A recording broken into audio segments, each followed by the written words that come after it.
Hi, it's Chris from Living the Inner Life. Now what?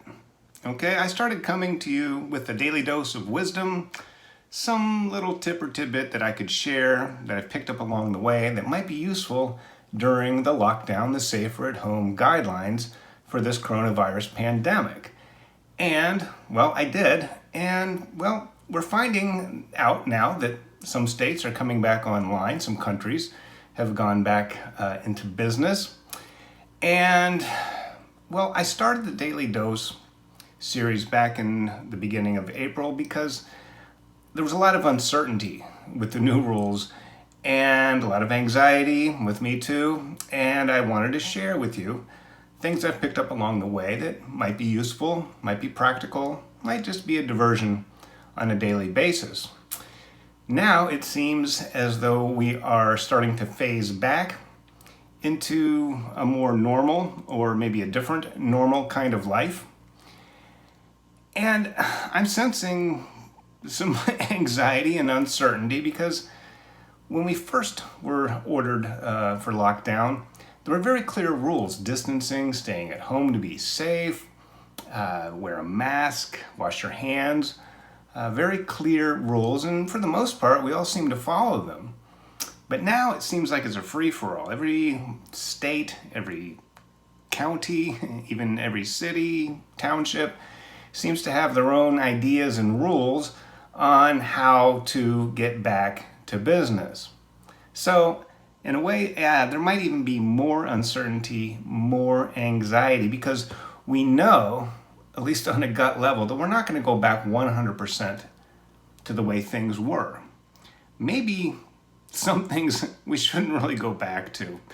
And maybe there's some things that we started doing during the lockdown that we really want to keep, like washing your hands and not coughing in your dominant hand. That I think we could keep that. You can lose the face masks, as far as I'm concerned, but wear them when needed, wear them when necessary and required. But otherwise, I just don't like rebreathing my own carbon dioxide, right? My glasses fog up, it's hard to drive, forget it. Anyway, moving on to this new, I guess we could call it the post-pandemic phase, this post-pandemic era that we're in right now.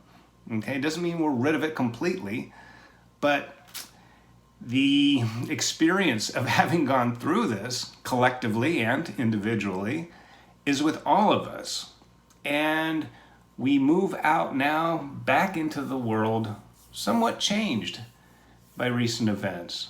And there's an opportunity now to really recreate what life now is going to be like for us on the collective level in society and on the individual level in each and every one of us.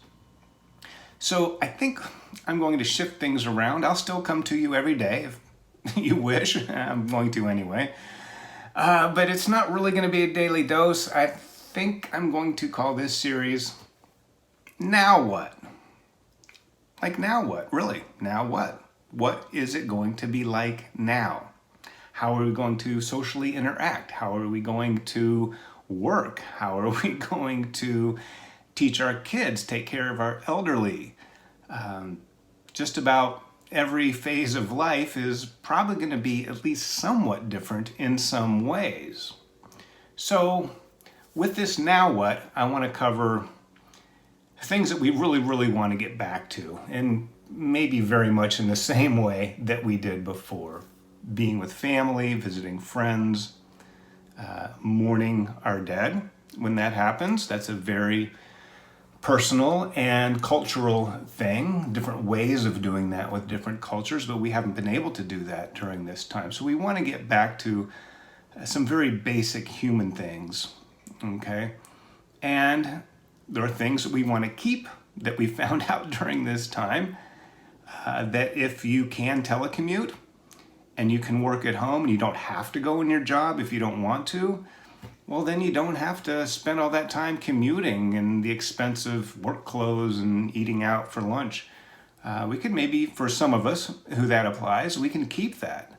That's one of the great things.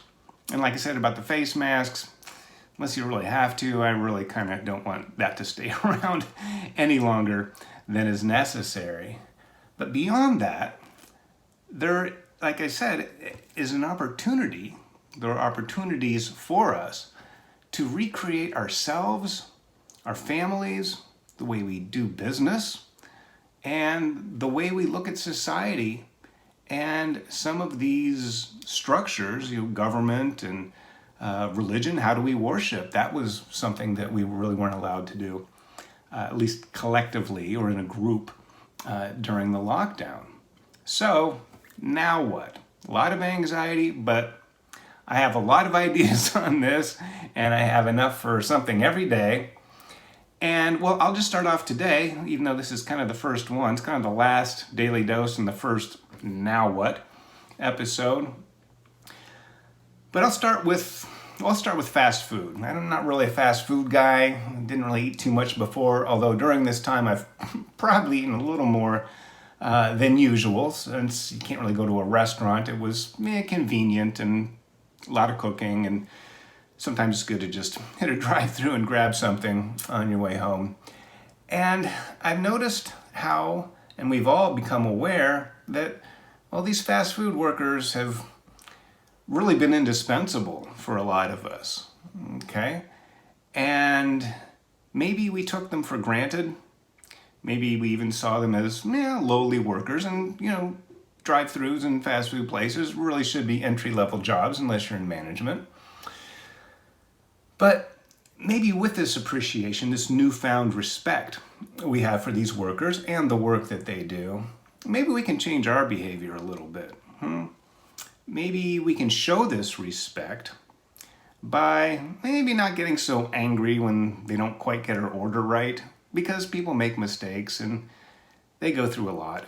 And some of that may actually be on us, because I've seen this happen a lot. You pull up to the drive-thru, I'm probably guilty of it too, and there's this giant menu with way too many choices, and you think you know what you want, and then when you finally pull up to the speaker and say, "Can I take your order, please?" and you're like, "Oh yeah, I want this and that, and make it 2 fries and 1 onion ring, and I want a root beer instead of a Dr. Pepper," and you keep changing your mind and changing the order. Then they read it back to you, and then you change it again, and it's no wonder they get it wrong, because it's kind of your fault if you're doing stuff like that. So it's on me to maybe show up at the drive-thru a little better prepared. Okay, there's an app, there's a website for just about every drive-thru in the world, and you can browse the menu, and you can just make up your mind and try not to maybe throw too many things in. So, well, I don't want pickles on this one, and I don't want ketchup on that one. It's like, take the damn pickles off yourself, all right? Go easy on these people. They've really had it rough.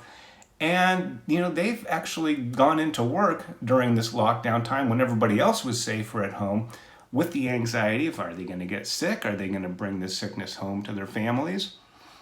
So give them a break now. Be better prepared when you show up at the drive-thru. Try not to change your mind so many times in the middle of ordering.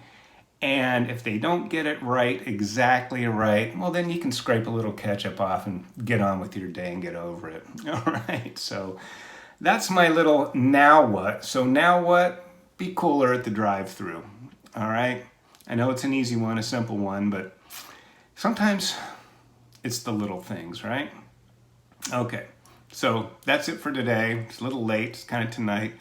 I had trouble really kind of deciding on where I want to go next with this, and I found myself all day going, now what? Now what am I going to do? So this is it. And this is today's Now What, and I'll be back tomorrow with another one. Thanks.